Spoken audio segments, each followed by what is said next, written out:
A day in my life as a single OFW here in Hungary. Hi guys, this is Joe King and welcome back to my channel.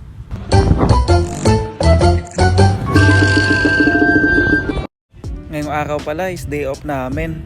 Bali pupunta pala kami ng Tesco dito, kasama ko pala si Rod tsaka si Louie.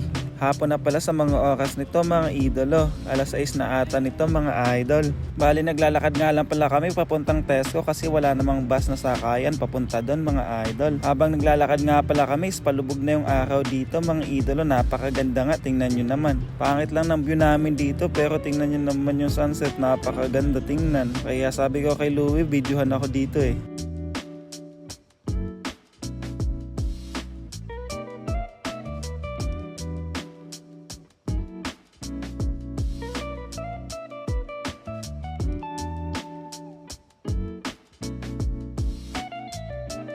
Mga 10 to 15 minutes nga pala yung nilakad namin at nandito na kami sa Tesco. Medyo malapit nga lang pala ang Tesco sa accommodation namin mga idolo. Ito pala kami palagi nag-grocery kasi meron dito mga discount yung ibang item kasi meron kaming club card. Tapos papasok na mga pala kami, pinauna ko pala yung dalawa at syempre vlog ko to para makita sila.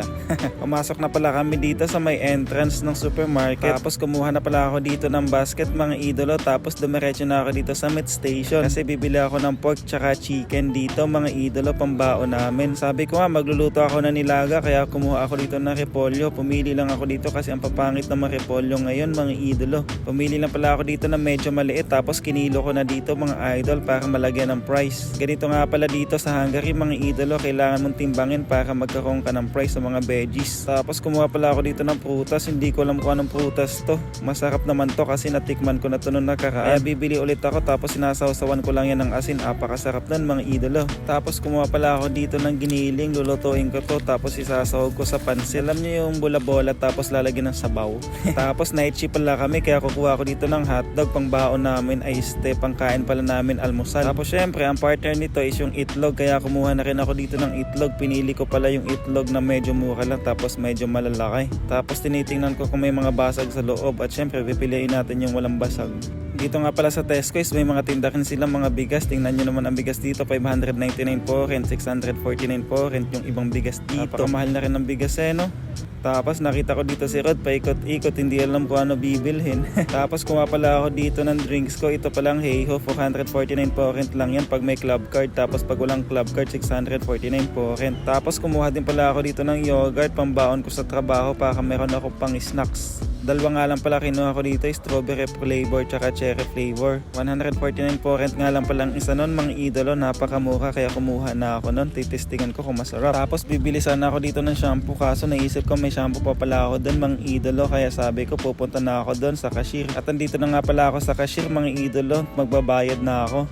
Pagkatapos rin, antay ko lang yung dalawa. Tapos yun, uuwi na kami mga idolo. Inabutan na pala kami dito na magdidilim. Tingnan nyo naman, alas 7 na ata yan o mag-aalas 8 na yan mga idolo. Kanina kasi nung pumunta tayo dito is palubog na yung araw. Tapos yun, habang naglalakad kami, inaabutan na kami dito ng dilim mga idolo. Ganito nga pala dito sa Hungary, pag magdidilim na, tingnan nyo nun, para maliwanag pa din. Pero malapit ng autumn season dito, tsaka winter mga idolo. Kaya pag anong oras, alas 4 pa lang is madilim na. Tingnan nyo naman ang itsura natin dito, naka-jacket pa ako, mainit naman. Malapit na nga pala kami sa accommodation namin, kaya hanggang dito na lang mga idolo. Don't forget to follow my page, Joe King. Bye-bye!